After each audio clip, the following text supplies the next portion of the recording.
Aujourd'hui le 17 octobre 2022, les forces armées de la Fédération de Russie poursuivent son opération militaire spéciale en Ukraine. Au cours de la journée, les forces armées de la Fédération de Russie ont continué de frapper avec des armes aériennes et maritimes de haute précision à longue portée sur les installations de commandement et de contrôle militaire et le système énergétique de l'Ukraine. Tous les objets affectés sont touchés. Dans la direction de Kupiansky, les tirs d'artillerie russes et les frappes de l'aviation de l'armée ont vaincu la main-d'œuvre et l'équipement militaire des 14e et 92e brigades mécanisées des forces armées ukrainiennes dans les zones des colonies de Sankovka, Petropavlovka, Pechanoe, Ivanovka et Brestovoie du Kharkov région. Environ 160 militaires ukrainiens, 4 véhicules blindés de combat, 2 pièces d'artillerie, une camionnette et 2 voitures ont été détruits. Dans la direction de Lysychansk, le groupe tactique du bataillon des forces armées ukrainiennes a tenté en vain d'attaquer en direction de la colonie de Stroyapovka de la République populaire de Donetsk. Les actions actives des troupes russes ont ramené les unités des forces armées ukrainiennes sur leur ligne de départ. Plus de 50 militaires ukrainiens, 6 chars, 2 véhicules blindés de combat et 4 camionnettes ont été détruits. Dans la direction Nikolev-Krivoarog, les troupes russes ont contrecarré une tentative des unités des forces armées ukrainiennes de percer les défenses dans la zone de la colonie de Bruskinskoye, dans la région de Kherson. Plus de 100 militaires ukrainiens, 13 véhicules blindés de combat et 8 véhicules ont été détruits.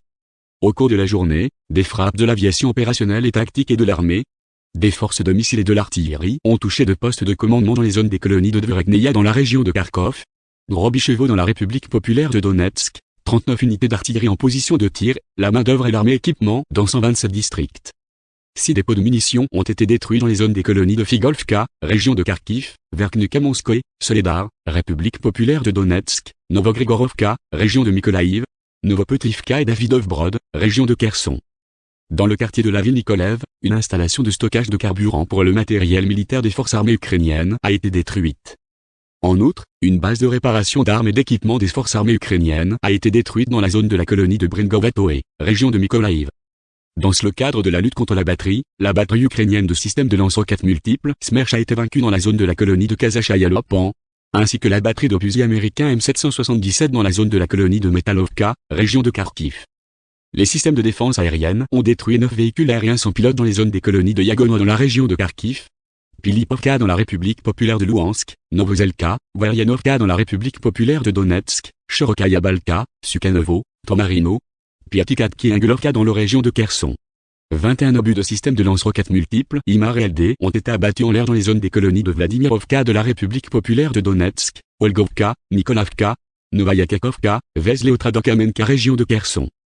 De plus, 2 missiles anti-radar américains armes ont été interceptés près du village d'Antonovka, dans la région de Kherson. Au total, depuis le début de l'opération militaire spéciale, ont été détruits 323 avions, 161 hélicoptères, 2256 véhicules aériens sans pilote, 380 systèmes de missiles anti-aériens, 5855 chars et autres véhicules blindés de combat, 871 lance-roquettes multiples de combat véhicules, 3484 canons et mortiers d'artillerie de campagne, ainsi que 6610 unités de véhicules militaires spéciaux.